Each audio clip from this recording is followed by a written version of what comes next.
Today from the global lane, coronavirus cases keep climbing, but the China threat to the USA may go well beyond that deadly virus. Anti-government protests in Iran, now just a trickle. A look at what is happening and who is leading the way to bring about regime change. Setting it straight on the coronavirus. Was it manipulated in a Chinese military lab? And all you need is love. The truth about St. Valentine's Day. And it's all right here on the global lane. The coronavirus pandemic is posing a big health and economic crisis for the Chinese at this time. But many foreign policy experts here in the United States believe the virus is the least of America's concerns when it comes to China. President Trump has taken on China's unfair trade advantage, but what about defense and national security? Well, our next guest believes the China threat is growing. Brigadier General Robert Spalding is author of the book Stealth War: How China Took Over While America's Elite Slept. He's a former China strategist for the Joint Chiefs of Staff and senior fellow at the Hudson Institute. General Spalding, good to have you here. So I know many people are concerned about the spread of this coronavirus in the United States, but it seems like health officials in our government are doing a good job containing it here. So what should be our greater concern when it comes to China? Well, certainly the greater concern with regard just to this coronavirus alone is the secrecy and control of the Chinese Communist Party. Of course, this goes all the way back to the beginning of December. It didn't really start coming out until mid-January. By then, the epidemic had spread. And so bringing in at an early date our CDC representatives and the WHO would have been the right choice. Of course, China is led by the Chinese Communist Party, which is a totalitarian regime. And essentially, we haven't learned anything from, the 70 years of the Cold War, where the Soviet Union essentially ruled over the United Soviet States, much like the Chinese Communist Party rules over China today. And so we see that come out every once in a while blatantly, like with regard to this coronavirus. But what's more damaging, and what I wrote about in my book, is a very stealthy way that they go about using globalization and the internet to insinuate themselves in every democratic institution within the United States, even to the point where suppressing speech and suppressing religion is something that they can do really at will. Well, I want to talk about that some more specifics in a moment, but President Trump says that he's been in touch with Chinese President Xi Jinping about the coronavirus, that they're friends. They have a good relationship. So how do you see this viral outbreak affecting U.S.-China relations? Well, I think it's more affecting the leadership of the Chinese Communist Party. So what's finally happening within China is that Chinese people are beginning to wake up and understand what kind of regime they live under. Of course, they've been quarantined to their apartments. Some have actually been locked in their apartments to die. I think, the United States and other democracies have come to know things like the concentration camps in Xinjiang and the forced organ harvesting of prisoners of conscience that has been illuminated by the UK tribunal. But the people of China have essentially been kept in the dark. And so for the first time, they're actually beginning to see the true nature of the regime, which has led to widespread dissent within the country for the first time, really since the Tiananmen Square massacre. Now, the president's fiscal year 2021 budget, I think, keeps the defense budget about the same, around $740 billion. What will that mean for the national defense strategy that prioritizes China?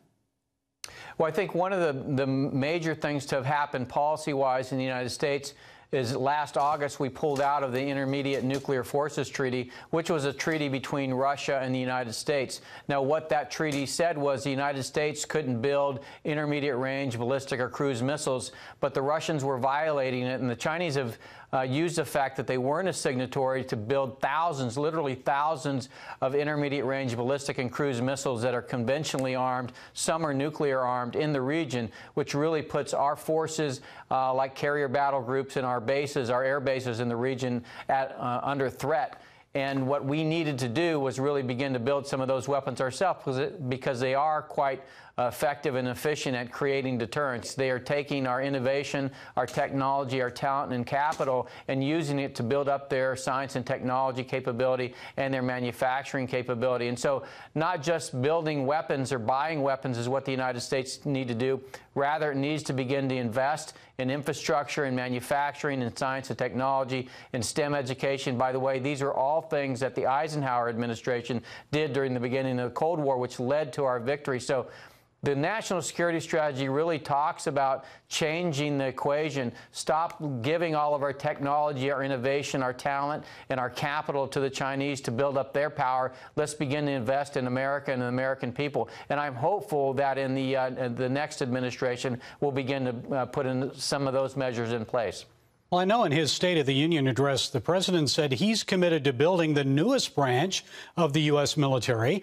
That's the U.S. Space Force. The Russians are shadowing our spy satellites in space. So how concerned should we be about outer space warfare with the Russians or the Chinese? Within the region, very concerned because we don't have any of the same ground or air-based assets that the Chinese Communist Party has built in the region. And so that really makes our space-based assets vulnerable. I would say more so than the Space Force. So we need to really be focused on the cyber defenses of the United States.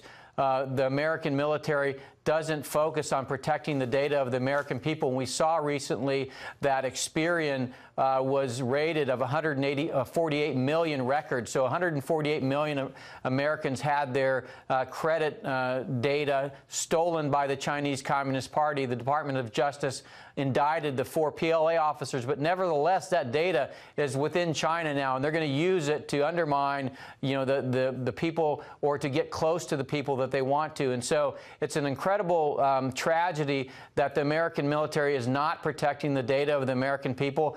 It isn't a national security strategy that we should do that by building a secure nationwide 5G network, but we're not currently doing that because of convention, because of business models, because of politics. And I think we really need to understand the kind of challenges we face today with globalization, the internet, and protecting our freedoms. Everybody's familiar with the fact that General Manager of the Houston Rockets was almost fired at the behest of the Chinese Communist Party. But even more insidious is this ability to influence Americans at the individual level, particularly after 2016. We saw the Russians use AI bots, artificial intelligence bots, social media networks, and big data analysis to create protests throughout the United States. The Chinese are perfecting these technologies and techniques as well, and it really creates a challenge for democracies today. Cybersecurity, a big issue right here in the U.S. Okay, U.S. Brigadier General Robert Spalding, author, former China strategist for the Joint Chiefs of Staff, and senior fellow at the Hudson Institute. Thank you so much for sharing your insights. Thank you. Come home to the sounds of Southern Gospel from CBN Radio. You'll enjoy a rich Southern blend of bluegrass, classic gospel, and Southern gospel favorites like the Gaithers, the Crab Family, and bluegrass sounds like Mountain Faith. So make yourself at home with the all-new CBN Southern Gospel, now available at cbnradio.com.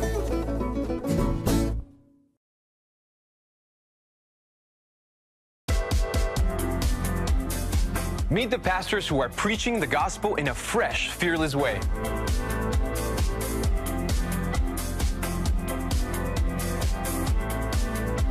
I'm Roberto Torres-Cedillo. Join me each week for Next Gen Voices.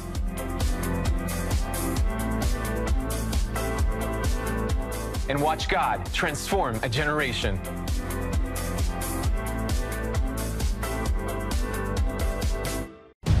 Prophecy thousands of years old. We were called to be a light to the world. Being fulfilled today. Discover how. Get to life. Call 1-800-700-7000. We consider it our duty to reach out and help others around the world. For a gift of $10 or more, you can own the acclaimed CBN documentary To Life. Just call 1-800-700-7000 or log on to cbn.com. To treat a human, no matter what he is, which religious he have, which color he is. This is what I'm doing. See how the people of Israel are fulfilling prophecy. History is being written, and I want to be a part of it. By sharing their knowledge. In Africa, in Asia, in South America, in East Europe. And their love. This is how we work. This is us. Get to life. Call 1-800-700-7000 or log on to cbn.com.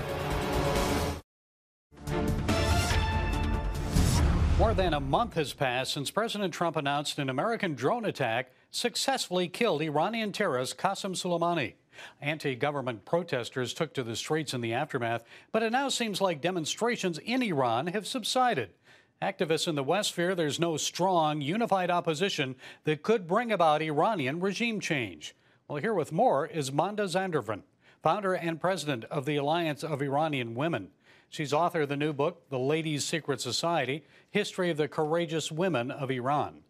Ms. Zandervan, thank you for joining us. So why have the demonstrations subsided? It seems that little has changed inside Iran recently, but that. Well, if you remember, in 5 days, they killed about 1,500 people, 1,500 people. They killed them, just like that. Not counting the bodies that were found later in the rivers and lakes all over the country. So when you are dealing with a Soleimani that was called general in America, who was nothing but a thug and elementary school education construction worker, but he became general because the supreme leader used him because he was a terrorist and a murderer. He told, after the December uprising, he told the people of Iran, I have no problem of killing 10 million of yours to protect my supreme leader and Islamic rule. So when you are told by that kind of a person, told a nation that they have risen up in throughout the last 40 years, they have been rising up with no support from the Western democracies. They see there is no hope. Although they get killed and put in prisons, 10,000 plus have been put in prisons, tortured, flogged, and everything.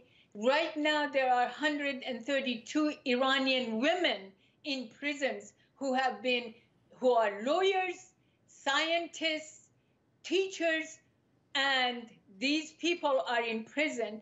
And the whole kind of Western European countries, whom we call the old colonialists, in Iran they were, and when they are making deals with the regime, why do you think, what kind of hope would that give the people of Iran to rise up and get a few thousand more of them and their children killed? Tell us, what role are Iranian women playing then in trying to bring about change in Iran? What are they doing?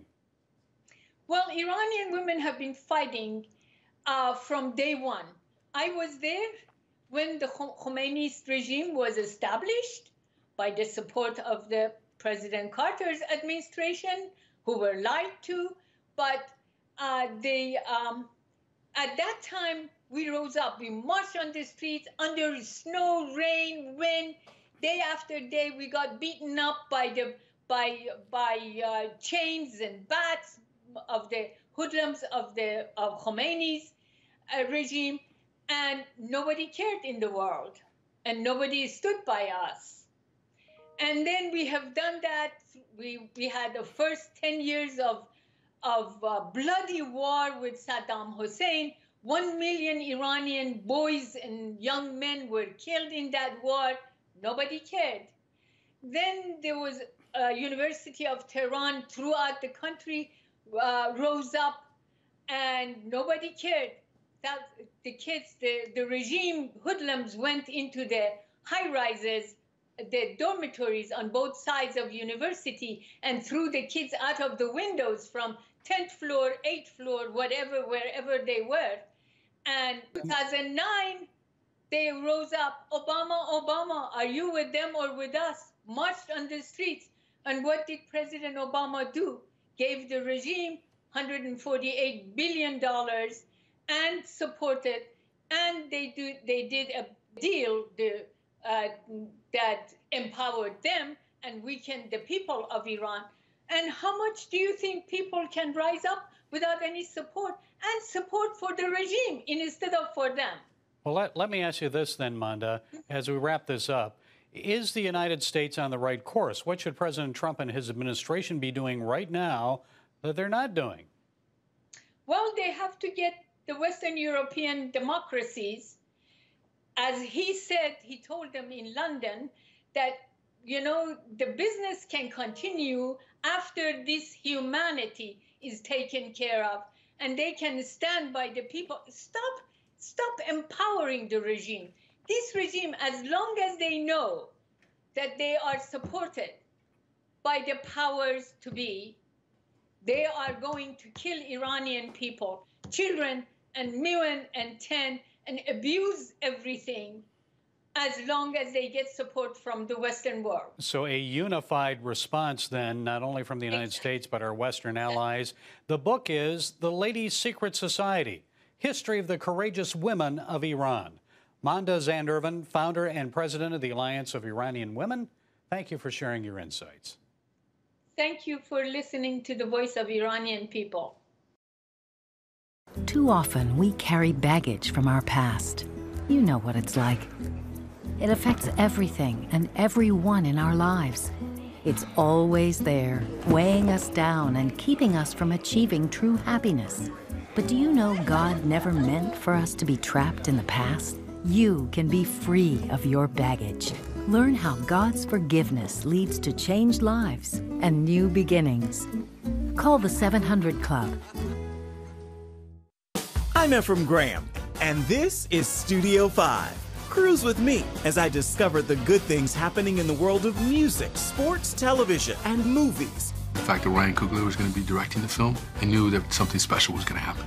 We'll chat with artists at the forefront of entertainment and explore the connection between popular culture and faith. I asked my pastor, I said, well, does that mean I'm supposed to be a preacher? He says, well, no, you already have a pulpit. Watch Studio 5, Wednesday night at 9:30. Tikkun Olam. This is our nature as a country. To make the world a better place. Literally, we felt the earth shaking. The Christian Broadcasting Network presents To Life, how Israeli volunteers are changing the world. This film needs to be seen by everyone. I was in tears. Now you can own the inspiring documentary To Life on DVD. There is blood on our hands if we know and we walk away. I'm so grateful that this film was made. To Life can be yours for a gift of $10 or more. Call 1-800-700-7000 or log on to CBN.com. We know that every minute counts to save life. It'll bless Israel, but it'll also bless all the friends of Israel. Discover the untold story of how Israeli volunteers are making the world a better place. Call 1-800-700-7000 or log on to CBN.com to get your copy today. The coronavirus is still spreading throughout China and elsewhere. A Chinese doctor who sounded the alarm last December about the dangers of the coronavirus has died from the deadly disease. His mother says the Chinese government forced him to keep quiet about what he knew. What is the truth about the origins of the coronavirus? Was it altered in a Chinese lab? Well, here with us is biologist, researcher, expert on viruses, James Lyon Weiler. Dr. Weiler is editor-in-chief of the journal Science, Public Health Policy, and the Law. He's also CEO and the president of the Institute for Pure and Applied Knowledge and author of a book on the causes of autism, another on the Ebola virus. So, Dr. Weiler, research shows that the coronavirus may have been altered by someone, possibly the Chinese. We know there's a level 4 super lab in Wuhan, China. That's the epicenter of the viral outbreak. So tell us what you've discovered from your research. Since last week, I've been working full-time to try to falsify the hypothesis that in some way there may be man-made elements in this virus, and so I downloaded all of the data of all modified coronavirus spike proteins that I could find, as well as other coronavirus spike proteins in available databases, and I've been analyzing them, and it turns out that there's a characteristic signature that I hope might be useful in helping scientists and the medical community identify particularly pathogenic coronaviruses related to 2019 nCoV. Now, I looked deep in the databases, and I found a virus way back in 2005 that was sequenced by the Chinese researchers that was not identified as particularly pathogenic. I don't think they know what they had back then. And that means that IPAC has ruled out, as of this time, that the original evidence that we thought that it might be modified by the Chinese military, we've falsified that hypothesis to our satisfaction using independent data, and a number of researchers, large number of researchers around the world are validating those results. So what do you think happened then? How did this get out, and why is it causing such a, well, it could be a pandemic? Our health officials are saying it is a pandemic. Dr. Anthony Fauci and the World Health Organization are saying it qualifies as a pandemic. And it looks like it probably is an older virus that was more pathogenic initially. And an interesting thing about viruses, as they change species, is they tend to change their ability to infect new tissues, and they can become more virulent. But over time, they should become less virulent. So right now, the best idea that I have is that this was an older virus that was more virulent, that ironically is becoming less virulent in other bat coronavirus incidences coming into humans. And I know that's complex, but we happen to have fallen into an infection that was probably a laboratory infection. They do develop recombinant coronaviruses for vaccine purposes in China and elsewhere. It's possible that the Chinese scientists were trying to jump on the global market for a coronavirus vaccine, which would be huge because it's a cold virus. Our country put a moratorium on research in putting new functions, gain-of-function research on these very coronavirus out of concern that you might make a Frankenstein virus in the lab. And I'm happy to say that I think that has nothing to do with this at this time. What can people then here in the USA do to protect themselves? The entire world needs to know, don't put your hands above your shoulders. That prevents you from putting your eyes, ears, nose, and mouth, putting your fingers in your eyes, ears, nose, and mouth. You should change the way that you greet people. Instead of shaking hands and hugging and kissing, we do what's called an Ebola fist bump, where you greet a person by bumping it's a technique that was developed in 2014, 2015 during the Ebola outbreak in West Africa. All public places should wipe down all common surfaces, and I'm talking light switches, bath fixtures, keypads in the grocery stores, menus in restaurants, and so on. They should have a person on the staff that's like a sanitary custodian whose job it is. And you could rotate this job by the hour for your staff to go down and wipe down doorknobs and wipe down telephone handles if you still have a landline, and just sanitize the environment where people touch things. And I think that'll do a great service to everybody in the community to shut down the rate of transmission, which is particularly high for this virus. Not to mention washing your hands, something simple. Okay, Dr. James Lyon-Weiler, author and editor-in-chief of the journal Science, Public Health Policy, and Law. Thank you for sharing your insights. It's the new Superbook Bible app. It's packed with games, activities, and Superbook episodes that you can watch for free. Oh, no! There's trivia, a fun daily devotional, and answers to your Bible questions. Plus, an easy-to-understand Bible the whole family will enjoy. You can even create your own Superbook character. Ta-da! It's the new Superbook Bible app. Free downloads on iTunes, Google Play, and Amazon. From Washington, D.C., uncompromising stories, interviews, and analysis from veteran journalists David Brody. Escalating fight. Jenna Browder. Chose his words carefully. Ben Kennedy. Plan to join him. And Amber Strong. For impeachment grows a little bit louder. Bringing you the political news that matters. We get out and tell the story of the progress that we're making in this country. Watch Faith Nation, weeknights at 6 on the CBN News Channel. We will move the American embassy to the eternal capital of the Jewish people, Jerusalem.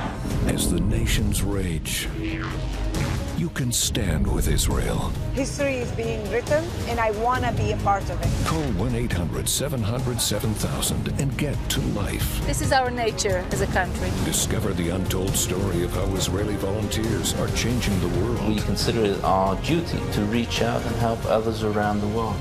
For a gift of $10 or more, you can own the acclaimed CBN documentary To Life. To treat a human, no matter what he is, which religious he have, which color he is, this is what I'm doing. Support Israel in their time of need. Get to Life, now available on DVD. Call 1-800-700-7000 or log on to cbn.com. And I wish that other people throughout the world could see this side of Israel. Valentine's Day, it's a time for love. Here in the United States this year, consumers will spend more than $27 billion celebrating Valentine's Day. And ladies, men will spend nearly $6 billion on jewelry, not on candy or flowers, but on silver, gold, and diamonds, other gems. Overall, the average male will spend $187, women $118. Hey guys, whatever happened to the idea of equal rights? You're spending almost $70 more than the females. Well, the average spent by males and females is $152. But for millennials, they'll spend the most this Valentine's Day, $208. And 9 million marriage proposals are expected again this Valentine's Day. All of this is because of St. Valentine. He was a martyred Roman priest who advanced Christianity during the 3rd century. Some say he was involved in the miraculous healing of a judge's blind daughter. Another account says he healed the deaf daughter of a jailer. Regardless, he was jailed for proselytizing and for illegally conducting Christian marriages. For that, he was beheaded. The Apostle John said in his Gospel, chapter 15, verse 13, "Greater love hath no man than this, that a man lay down his life for his friends." Well, St. Valentine definitely did that. He was a man who loved others. It's all about love. Remember this one from the Beatles movie Yellow Submarine? It was first released in 1968.